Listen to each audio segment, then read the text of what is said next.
Hello, and welcome to today's webinar, Mindfulness for Educators. My name is Amanda Rothengast, and I am the moderator.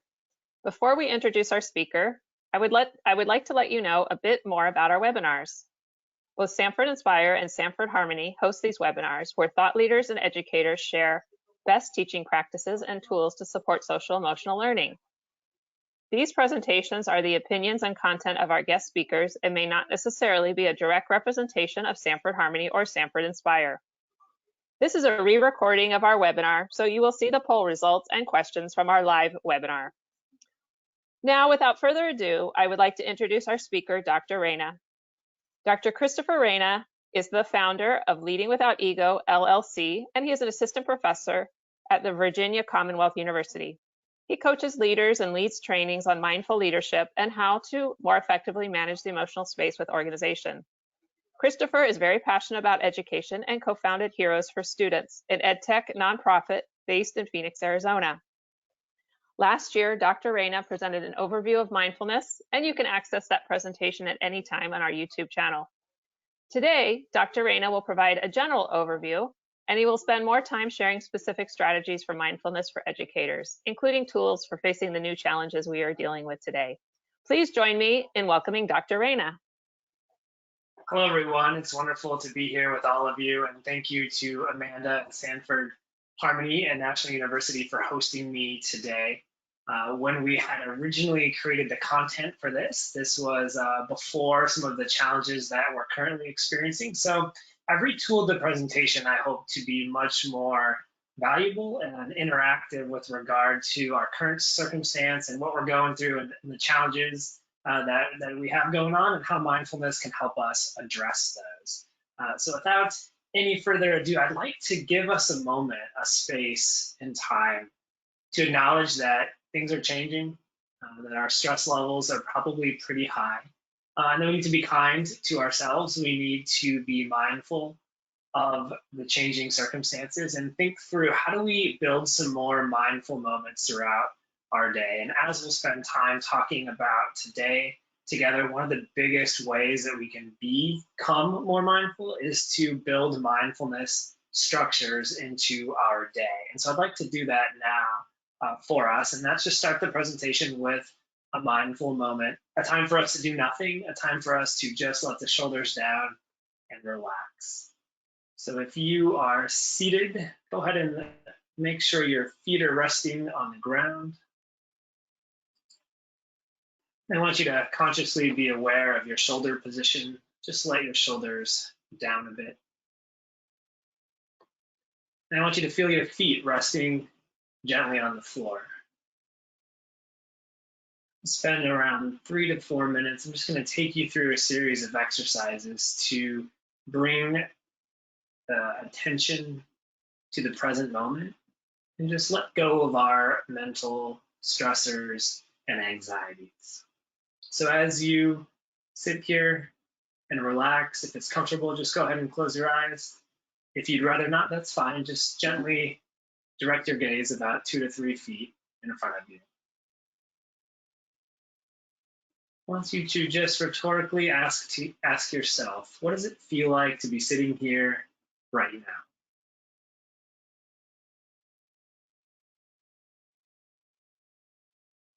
What does it feel like to just be resting in your chair? What does it feel like to have your feet resting on the floor? Can you feel perhaps different points of pressure or heat? Maybe allowing your attention to rest in the back of the legs or the small of your back as you lean in the chair. If you have thoughts that come, just let them go and return gently back to focusing on what does it feel like to be sitting, to be resting in the body right now.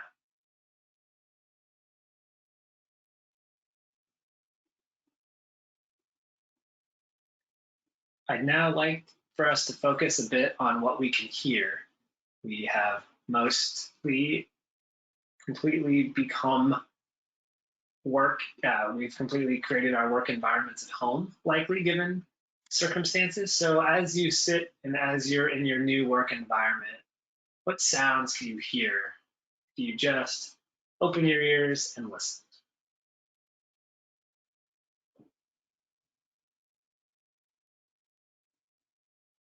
And again, if a stray thought comes by and distracts you, just gently direct your attention back to what you can hear in your current environment.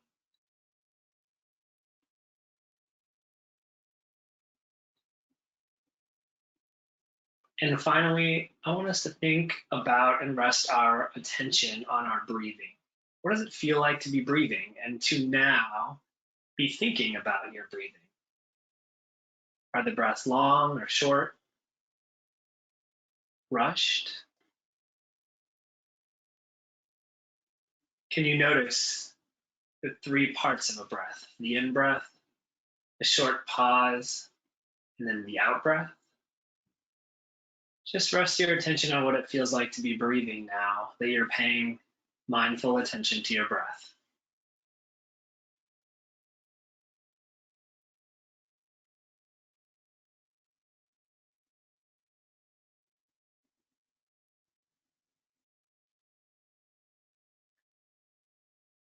And as a stray thought comes, like they always tend to do, just return right back to focusing on the breath. If it's helpful, you can just count your breaths, 1 for an in breath and 2 for an out breath, and just reset when you get to 10.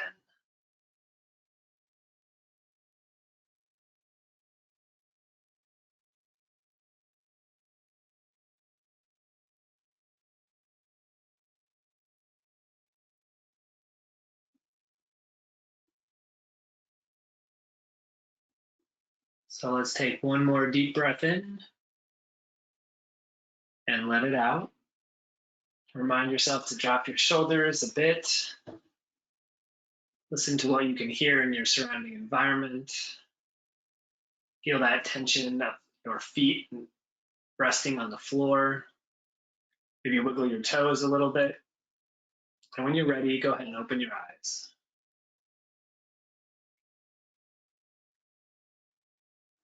So we have a lot on our mind, and hopefully what we did just by taking a 3 to 4 minute structured activity, we were able to let some of those thoughts and those emotions just go.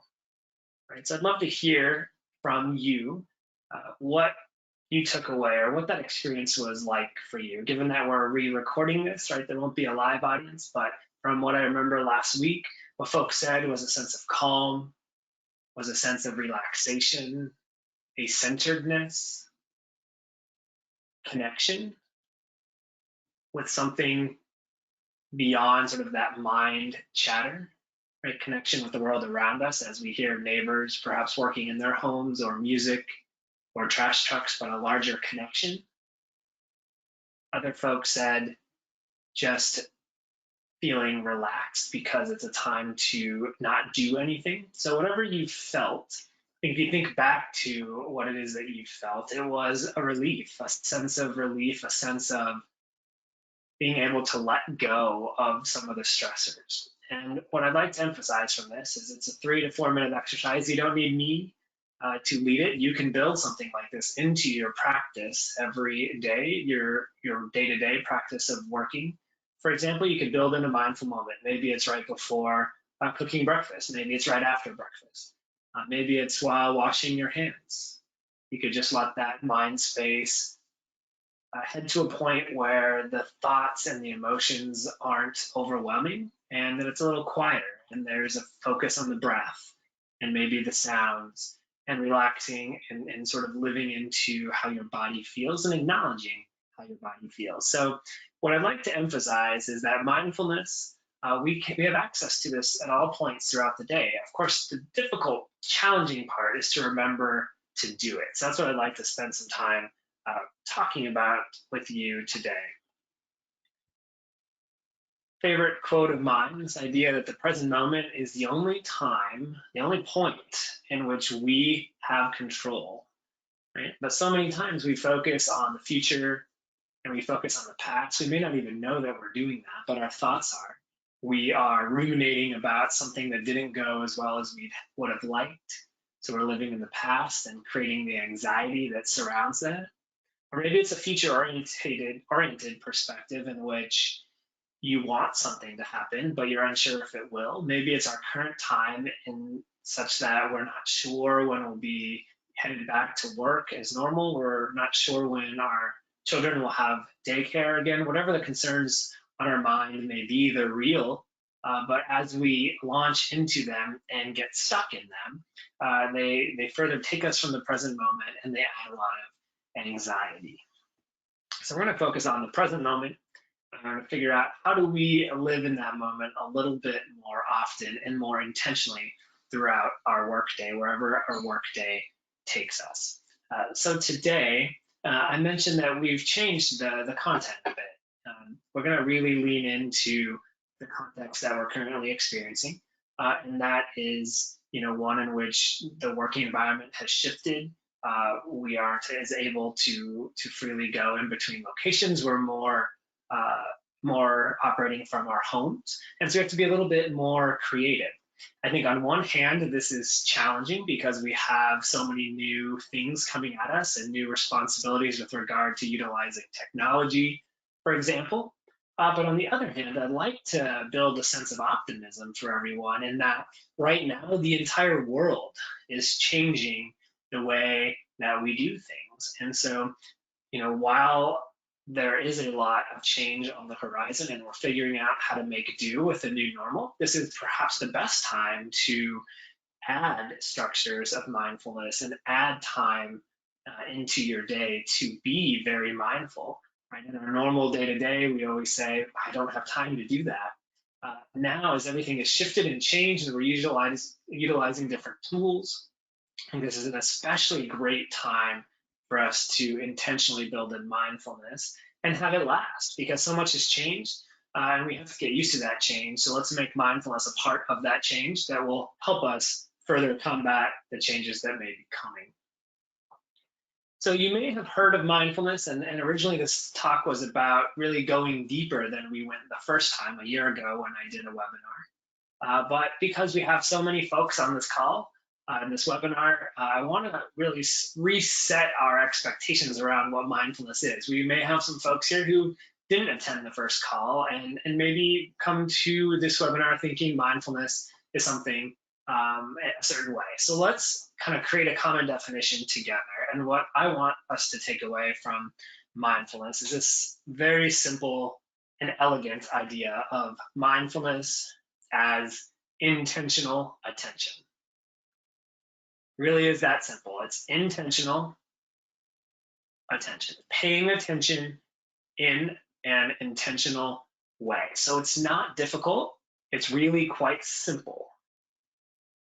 But given all the feelings we may feel right now, working remotely, teaching virtually, rethinking even how we may spend our leisure time and how we exercise to help our minds and bodies stay fit, everything is changing. How do we figure out how best to pay attention? That is where mindfulness comes in. If mindfulness is intentional attention, how do we intentionally pay attention for the best outcomes given our current challenges right now? We'll deal with that in the rest of this webinar. First, I'd like to do a poll and see where everyone is at. Okay, so let's see where we are at when it comes to mindfulness. If we say that mindfulness is really comprised of two things, if we think about mindfulness as intentional attention, there's two pieces here. There's the what we focus on, and there's the how we focus on it. So I'm just going to give a quick example here. If we wanted to focus on a certain task for 15 minutes straight, that's the what. Completing the task, that's the what. And the how would be how we allocate our attention during that 15-minute time span. So we have the what we focus on, and we have the how. And together, those create intentional attention, okay? So we pay attention in a certain way on a certain task, and we intentionally attend to that task. So that's what I mean when I say mindfulness. And that's what I mean when I say the what and how of our attention. Now, the question, though, for this poll is taking a moment to think back now for the last week or two, how has your focus and attention been? How intentional has it been? So do you feel, let's go ahead and launch to poll one. So looking back, how intentional with your attention do you feel you've been over the last week or so? Right, so we have 4 choices here. And skipping forward to the results, what we find was, most of us are and tend to be pretty intentional with our attention, is the best that we know, between 25 and 75% of the time. We have a few folks that aren't at all intentional and a few folks who are pretty intentional most of the time. But majority of us are tending to not be so intentional, or to be intentional with our attention around 50%, let's say, of the time. The interesting thing is, and a point for reflection here, a lot of times when we train people in mindfulness, their level of self-perceived mindfulness after training them in mindfulness actually goes down. It's really interesting. It's not really that their mindfulness goes down, but it's their understanding of just how mindless their mind often is, right? So I'm not saying that we don't have people paying 25 to 75% of the time, but I bet if we do continue to pay more attention to just how frequently our mind runs off and strays away from where we intentionally want our attention to be on, we'll probably find that it's 25% of the time or 35% of the time. So I'd like to ask you to pay attention to that, especially as we navigate this challenging environment. Just how frequently is your attention an intentional act? Or does it just go from task to task, almost as life happens to us? Are we in control? Are we intentionally attentive? Or does our attention get drawn from the things around us? That's the question we'll play with for the rest of the webinar. So as you can probably tell, and as you may have learned from the last webinar, the way I define mindfulness is quite different than a lot of folks who may define mindfulness. I do believe, yes, it is present moment awareness without judgment, sort of the full definition of mindfulness. But when I think about and train leaders and educators, and think about even for myself, how do I do mindfulness? How do I become more mindful at work? The present moment awareness without judgment is challenging for me to think through. And what does that really mean? But intentional attention, I get every time, right? And when you define mindfulness as non-judgmental present moment awareness, it sounds like something that's sort of an opt-in thing, or something that, maybe it's good for some folks and maybe it's not good for other folks. But I think that the power of it, defining mindfulness as intentional attention, it reinforces this very vital lesson that all of us could benefit from being more skillful, more intentional with how we pay attention, both the what we pay attention to and the how we pay attention, right? So, and you may wonder, how is mindfulness different than meditation, or mindfulness different than yoga? And I think the interesting way also of defining mindfulness, the way that we do here with intentional attention, it's a broad term in that it is sort of the umbrella term for thinking of many different types of behaviors that you could do. Maybe it's a breathing meditation. That fits under the category of mindfulness because you're intentionally paying attention to the breath, right? So it's intentional attention. You think about yoga, perhaps it's putting the body in a pose and being aware of the breathing. Again, that's an intentional way of paying attention. So I like defining mindfulness in that big way because it encompasses many different ways to practice mindfulness, and it doesn't prescribe a certain way, because we're unique and diverse individuals, and maybe yoga works for us and maybe breathing meditation works for some of us. But I really also believe that where we start with mindfulness is building mindfulness into what we do daily and doing and paying attention more intentionally. That's where mindfulness starts. And as we understand just how powerful it can be for transforming the quality of our attention, then we can look to further tools like breathing meditation and yoga to build into and complement sort of that everyday mindfulness that we can lean into by just being more intentional with how we pay attention. A fun example and a neat analogy that I like to think of when it comes to mindfulness is an attentional pie. So you have only a certain number of pieces of this attentional pie that you can give out, right? So it brings to focus very clearly the idea of who and what, or who and what, and how our attention gets paid, right? So not everyone can have a piece of the attentional pie, and not everyone can have a full piece of that pie. That's the idea here. It's the value proposition. And if you think about the English language, the word we use and associate with attention often is pay, right? In Spanish, it's prestar, which means to lend. It's also a money-based type word. So two of our verbs in English and Spanish are really about paying or about value.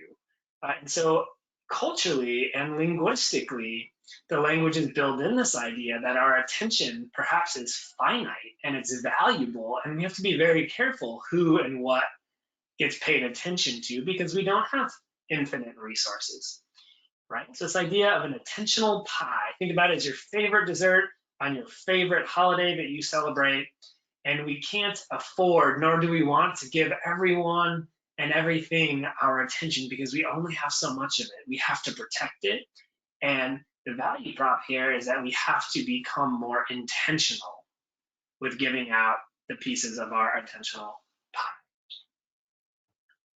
So I'd like to ask a quick poll question again here. This idea of why is mindfulness challenging? We've defined it as intentional awareness, which is an incredibly simplistic, perhaps, way to describe mindfulness, but it's also challenging to put into practice.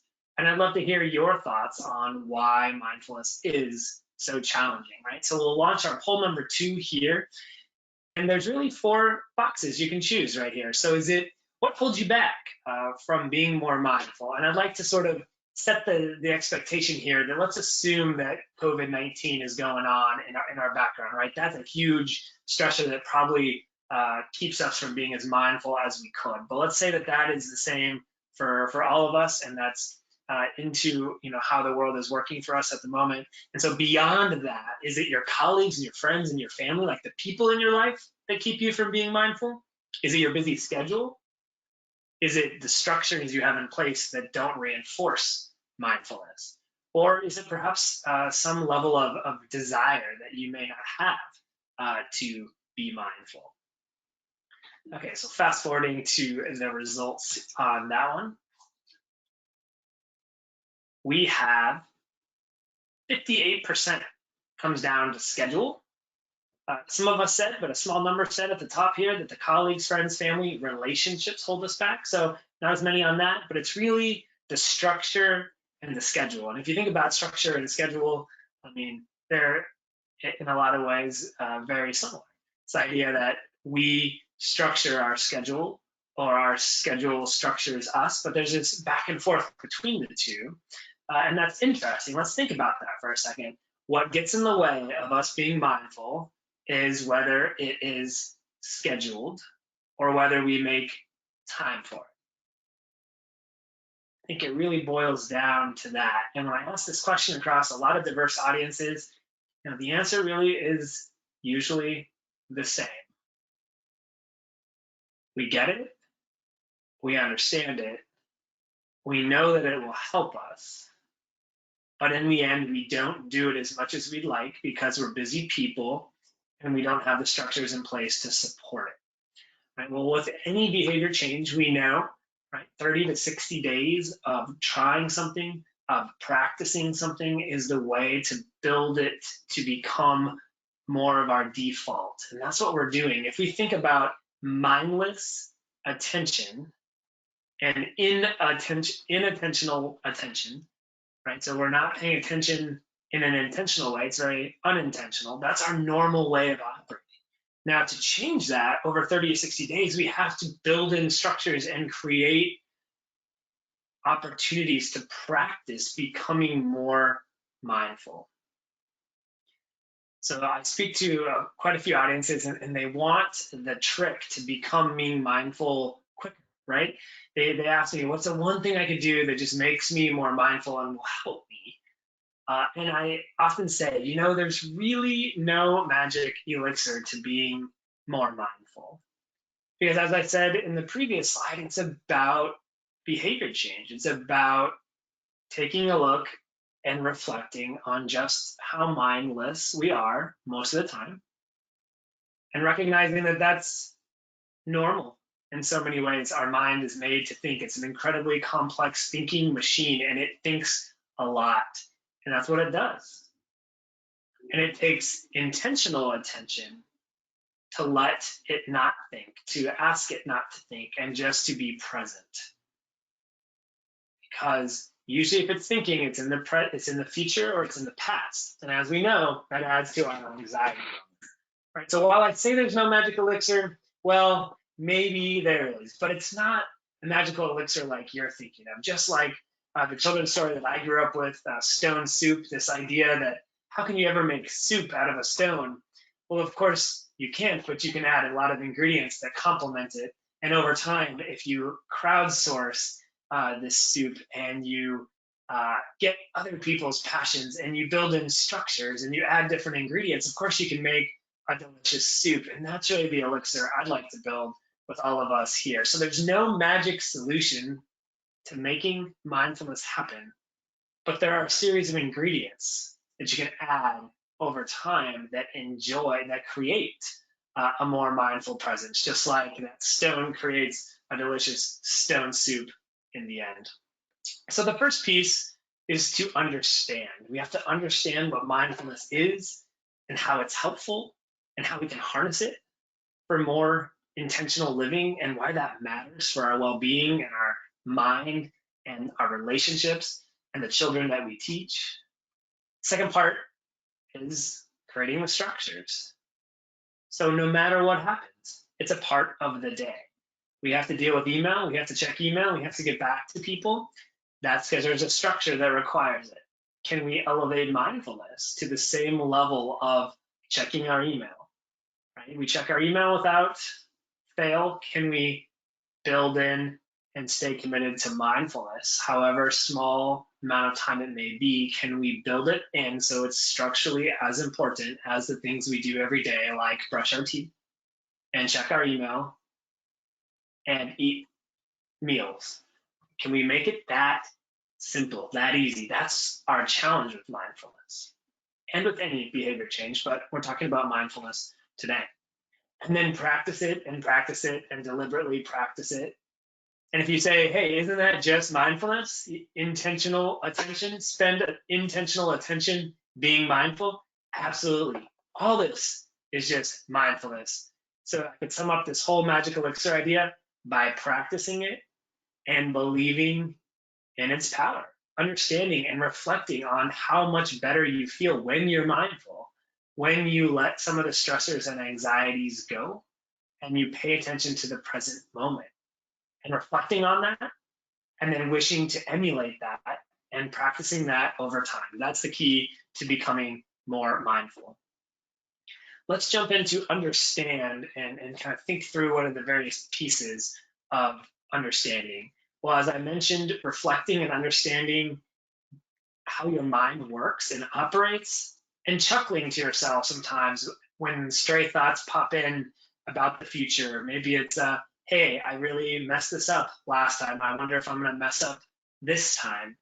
Catching yourself, chuckling about that mental chatter that you have and letting it go and reflecting on just how often those kind of thoughts or ideas or emotions come back.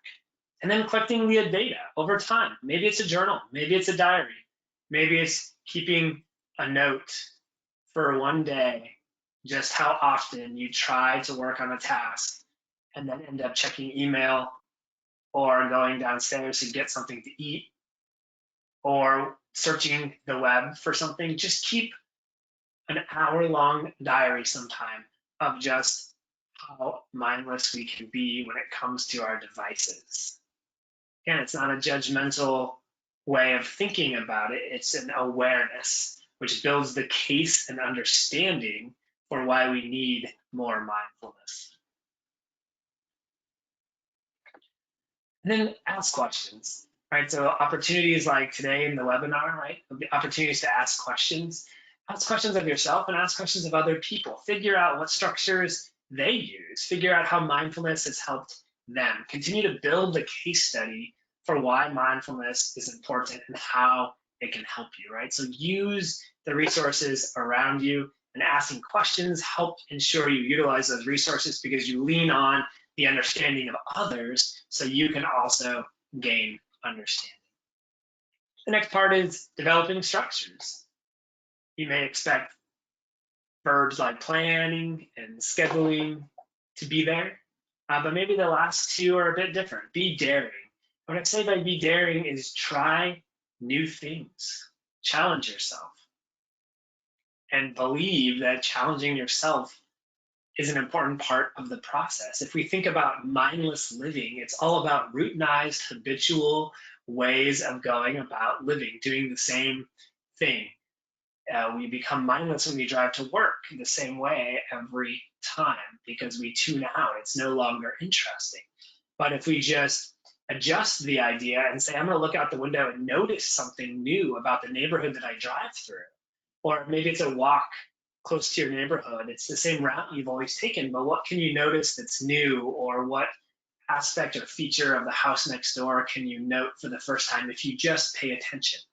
As soon as you do that, you get out of your head thinking about the future and the past, and you simply direct your attention to the present moment. Again, these mindfulness exercises don't have to be as deliberate or as set aside as what we did at the beginning of this webinar. It doesn't have to be 3 minutes. It can be a series of check-ins with your own mind and thoughts throughout the day. And maybe it's every email that you get, can you let your shoulders down and take a deep breath? Whatever that structure is, make it relevant to you, and you have to follow through on it. I just recently got an Apple Watch, and the Apple Watch tells me to breathe throughout the day. What many of us probably want to do, and what I want to do sometimes, is just sort of swipe that notification away. But listen to it. It's telling us right now, it doesn't matter what you're doing, this is a good thing to focus on. Focus on the breath. Focus on what you're doing.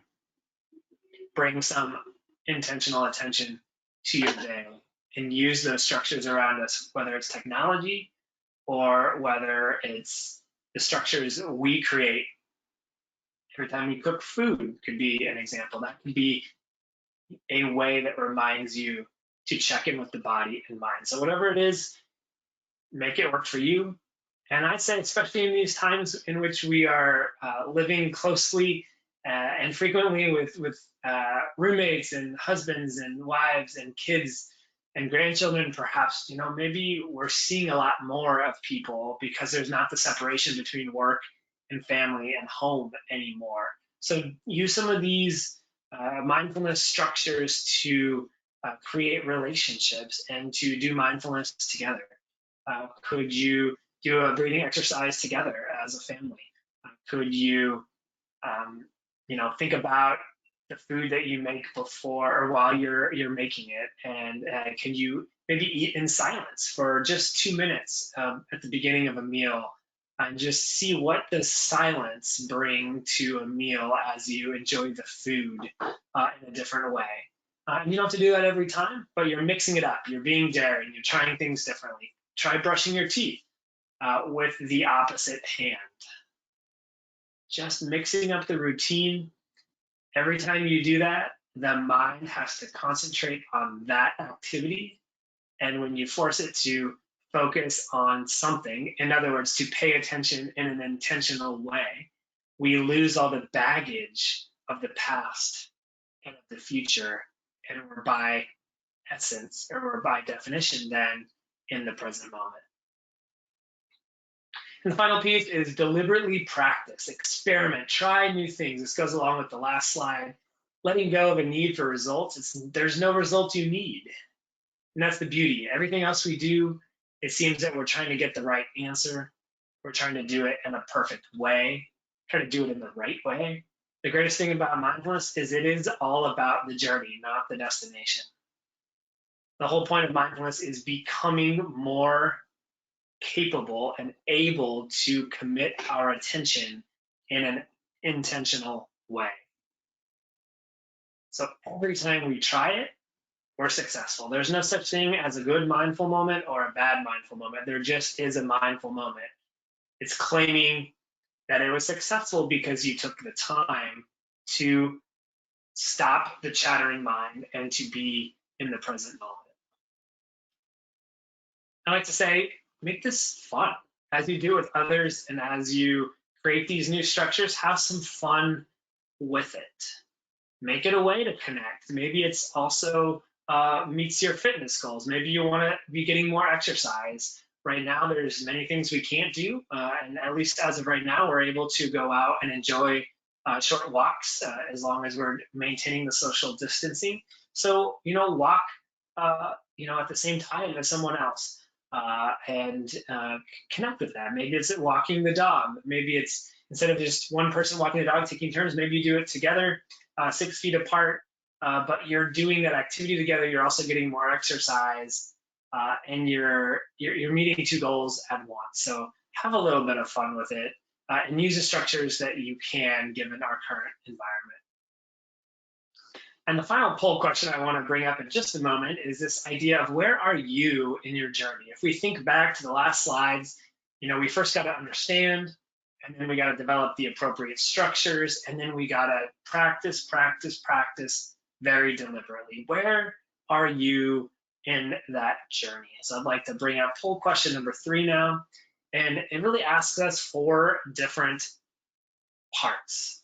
So what is your mindful journey feeling like right now? Are you unconvinced about why it's important? That'd be your first choice. Or is that you firmly understand that there's a need, but you just don't have the structures? Or C, not able to really find the time to practice, but you have some structures and a pretty good understanding. Or perhaps your last choice is that you have all 3 of the steps and you're pretty functional with regard to the 3 steps, but you're always trying to improve. So let's fast forward to the results. What it shows is that majority of us are probably at that second stage, right? So many of us, almost half of us, are at that stage of I understand, I get it, the need is there, but I don't have the structures. What a great time. And this is where I'd like to instill some optimism again. Right now, we are experiencing things that we haven't before as a nation, as a world, as a workforce, as families, right? So much has changed. We're redoing our structures constantly right now. Make mindfulness one of the structures that you put in place, right? You've had to put new structures in place for working remotely, perhaps. Maybe you've had to work new structures in place for working out in your house because you can't go to a gym facility anymore. So many structures have already changed. This is such a great time to also create a mindfulness structure and value it. Don't let other things come in the way of it. So it's not surprising that most of us are in that second stage. It's a really especially great time, though, to build that structure in and find the time to practice. So I'd like to move to the next slide now. And these last few slides really focus on mindfulness and our new reality. So what do boundaries look like? We think about structures to be mindful, that's one thing, but maybe we also set boundaries to keep us in mindful attention. I set my intention to focus on a task for 15 minutes. I'm not good enough at self-regulating my behavior to also have my email open. Maybe some of us are. I'm not. I have to close my email because when an email comes in, I want to look at it, right? As news comes in, if it is a notification on my smart device or my monitor, I'm going to want to look at it. It's designed that way. The apps are absolutely designed in a way that keeps us looking at them, glued to them, right? So we have to sometimes create the boundaries, and creating a boundary is a type of structure so that we can get that work done. Remember, focus on what we value most, that's the what. And then the how we focus is through the structures, and sometimes those structures mean boundaries.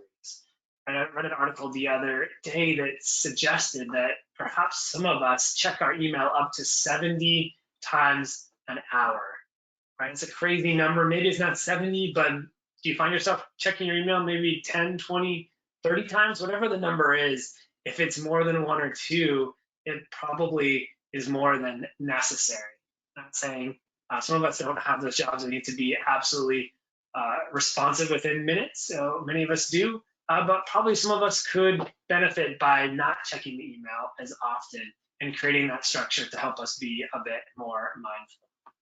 Right now, we are very disconnected as far as physical proximity to many of our loved ones, friends, colleagues, students. But we have to then acknowledge that and figure out how do we get that connection that we so desperately need and want as humans. And so this is another way to intentionally pay attention, but it requires scheduling, requires creating a structure so that you can connect with loved ones and friends and family. So is that electronically? Is that via email? Is it picking up the phone? Is it scheduling a virtual happy hour or dinner hour with loved ones, where you can all come together and talk as you would normally talk? Right. So there's different ways right now to lean into the technology to create that connection. And it may be easier to just sort of retreat within. But I'd like to remind us that we're such social creatures and we need that social connection. So we have to also set boundaries around making that happen in structures. And I'd like to also have you think, as you restructure your time, what are those things you've been wanting to do? Is it writing a blog? Is it learning to cook or cook a different way? Is it exercising? Is it reading more? Is it learning a new instrument? Whatever that is, this is such a great time, again, because all of our structures have changed, or many of our structures have changed. Just change one more and add in something that you've been wanting to do. Again, that newness and that beginner's mind with regard to that new activity by default will put you in the present moment and let the future oriented and past oriented thoughts go away. When you're playing an instrument, you don't have time, quite literally, to devote those attentional resources to the future and the past. You have to be in that present moment. And so think about those things you've always been wanting to do. Can you do them now? Can you build in structures around them so that you can further help bring yourself to the present moment? And I think kindness is a huge piece that we also have to focus on, right? It's being kind to yourself, it's being kind to others, it's being empathetic and compassionate. The root of compassion is really this idea of suffering with others. And if you think about it, our world and our nation are suffering right now, whether that's the folks on the front line seeking to provide care, maybe it's those who've been infected, maybe it's those who love and care for those who've been infected. It's financial, it's in our retirements, right? There's a lot of strain and stress on the whole larger system. And I want us to remember that we have to be kind to ourselves and to others. And to some extent, all of our behaviors are driven by three things, and that's fight, flight, or freeze. And to some of us, right, what we see in others may seem like they're not taking it seriously because maybe they're freezing and maybe they're saying it's not so bad, right? And maybe some of us are saying it's really, really bad and we're wanting to fight it. Now, it doesn't matter what the actual answer is because I think we don't know and it's changing daily. But the point is that we have different ways of seeing and experiencing the world when it comes to fight, flight, or freeze, when it comes to the stressors that come up. And we're all experiencing different stressors, and we're probably all experiencing different reactions to those stressors. Sometimes it seems like an underreaction. Sometimes it may seem like an overreaction. reaction, but we're all trying to adjust to a new normal, right? And so allowing a little bit of grace, allowing some compassionate response to emerge is a really helpful thing for ourselves and others right now as we just adjust to so much newness. So how else can we become mindful and bring that into our day? And one thing I like to focus on is this idea of preparation instead of showing up. I urge my students in the classroom, when they give presentations, what do you want the audience to feel because you spoke to them? And how do you create that experience? Many of us are educators on the call, right? This idea of preparing the lesson plan and the learning objectives, right? It's not just showing up, it's preparing, it's creating an experience that I would suggest is very intentional. It's a very intentional way of paying attention, and it absolutely changes how that interaction with people goes, whether it's leaders in the organizational world that are giving performance evaluations for their employees, right? If you just show up, right, you read what's on the paper. If you prepare, you remember and recognize that it's a person that is wanting to feel connection. And those words that you use to actually give the performance evaluation may be much different when you prepare, when you consider how you want them to feel. And that takes preparation.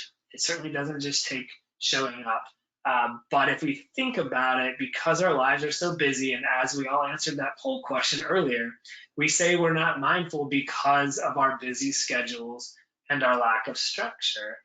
And so I would also suggest that most of us mindlessly show up for meetings, we show up for events, and we show up to whatever we do because we're just so busy, we don't have that time to be mindful. So how do we structure mindfulness in our day? Maybe it's a 50-minute meeting instead of a 60-minute meeting. Give people a 10-minute break. Use the restroom, get some water, clear the head. Because can we really ask our people, our employees, our students to just go, go, go, go and be at their best? Run from one thing to another? Probably not, right? So we got to think about what we want that experience to be and then create that experience for our students and for our colleagues and for our family. In the world of education, I think transition moments are so vital to building mindfulness in. So think about hand washing between activities. Think about transition times between sort of lunch and being outside and coming back into the classroom. Maybe it's the beginning of the day. Maybe it's synced to a bell schedule. Think about all the different transitions that students experience and educators experience throughout the day. How do those transition moments become ways that reinforce and become the structure from which mindfulness flows? And every bell you hear, can you remember to let your shoulders down and take a deep breath, and then move more intentionally to that next activity rather than just moving kind of in a routine way to that new activity. And the final point I'd like to make here is this idea of what we call flow. Flow is created when there is a sort of perfect match between the challenges that individuals face and the resources they have to face those challenges. You think about a task that you really get in the flow with and you're really excited about it, and you look up and the time has just completely passed you by. What happened is you had the resources to do the job and you had a significant challenge, and therefore you became you created a sense of flow for yourself. And I think mindfulness provides the resources part of the equation, because we know we certainly have a lot of challenges right now. We need to up that resource part of the equation a bit so that we can get more in the flow state rather than being constantly distracted from technology, from the news cycle, and from all the new things that are coming at us daily. Okay, that concludes the slides that I had for you, but I'd love to take your questions as you have them. Thank you, Dr. Reina. Such great ideas and tips to think about in these challenging times. Well, some of the wonderful questions we had in our previous webinar, I'm looking back at them. We had one question: is mindfulness recommended for a specific time of day? That's a good question. I guess all day, every day is what I would say, although that's probably not as completely easy to make happen. I think the question probably is getting at, is there a time to build in kind of a longer practice around mindfulness? Maybe one like we did at the beginning of the webinar. I think mornings are really great. Oftentimes, there's a lot of kind of promise for the day. You feel like the day could be anything. So we wake up hopefully energized, hopefully we got enough sleep, and we sort of have that feel of a promising day. And I think mindfulness can help augment that and really help reinforce that. So I love sort of in the morning, maybe it's with coffee, maybe it's while the coffee brews, maybe it's just staying in bed for a moment and not jumping out of bed, but listening to the breath and sort of feeling the breath and not jumping to the calendar and not jumping to the emails, but just mindfully, intentionally committing attention to just being before the day starts. I think it's a really nice time to build mindfulness in a big way. But then to get toward more of the process that I reiterated in the webinar, it's really about doing mindful acts, little mini micro mindful moments throughout the day, all day, every day. That's what strengthens the capacity and reminds us in each sort of activity that we do, we have a choice in the matter. Is it going to be kind of very mindful activity for us, or is it going to be routinized and habitual? And just sort of thinking about and using structures like the bell schedule that I mentioned, that sort of brings us back into hey, I can actually control how I'm experiencing this moment rather than being controlled by this moment. Thank you for that answer. We have time for one more. There are some teachers that are already thinking about when they're going back to the classroom, which is great. And we know mindfulness is very helpful for students as well. How would you recommend you use these type of strategies in a kindergarten classroom? I think it comes back to the structure. So the timing throughout the day. So as educators, how have you structured the kindergartner's day with regard to activities? And how do you even just throughout those transitions of activities reinforce self-reflection? One thing that I've seen really useful in sort of the younger classrooms is what you call like a mindfulness jar or like a glitter jar. I think it's pretty easy. You can get some recipes online. It's just glitter and water, and I think maybe dish detergent or dish soap. And what it does is you shake it up, and you see all the sparkles, and they're all over the place. And you can, help students perhaps understand that is the thoughts and emotions that are running through their mind. And then if we just take a moment and we watch those thoughts and emotions, and we catch ourselves and we just smile at them and we let some time pass, right? So if we're more intentional with how we pay attention, what we see is that the glitter settles on the bottom and the mind comes to a restful state instead of a heightened, agitated state. So I've seen that work really, really well. And then I would just, maybe in times when the children are stressed or anxious, returning to that, glitter jar analogy of, hey, we have a choice in the matter, even though right now it seems like everything's so crazy. We can let the dust settle or let the sparkles settle a little bit. Great, thank you. Great suggestion. I think many of our primary teachers are going to be taking that suggestion and adapting it when they head back to their classrooms in the fall. Wonderful idea. Dr. Reina, do you want to share how folks can reach out to you or a little bit more about your blog? Yeah, absolutely. So on the last slide, you see at the very bottom there, leadingwithoutego@gmail.com. You can reach me via that. And then I also have a blog called At the Leading Edge on Psychology Today. So that link will be in the slides. There's some more tips and tricks that you can use to hopefully navigate these stressful times with a bit more mindfulness. And yeah. feel free to check those out. Well, thank you so much, Dr. Reina. It was a pleasure to have you join us today. And thank you, viewers, for taking the time out of your busy schedule to learn more about mindfulness for educators. Dr. Reina, do you have any final words for our audience?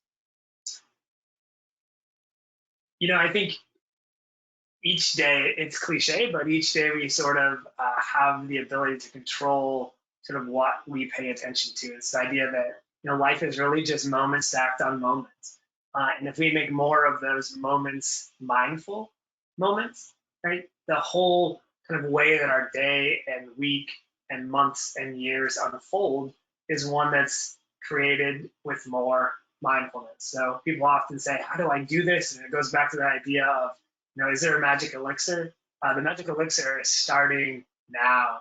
And I think most of us understand the importance of it. And now it's just putting those structures and practice in place to make it a part of our daily lives. Thank you so much, Dr. Reina. Absolutely. With that, Again, oh, sorry. I was going to say thank you very much to National University and Stanford Inspire and Stanford Harmony for hosting this. And thanks, Amanda, to you for making sure everything went so smoothly. Yes, thank you so much. If you don't mind fast forwarding to the next slide. Sure. And with that, we look forward to seeing you at our next webinar on April 22nd at 10 a.m. Pacific Standard Time, when Leah Juki, our 2019 North Dakota Sanford Teacher Award winner, will present strategies for supporting diverse learners in our digital world. She will be sharing digital tools to support learning in remote learning centers, something I know many of you are adapting to.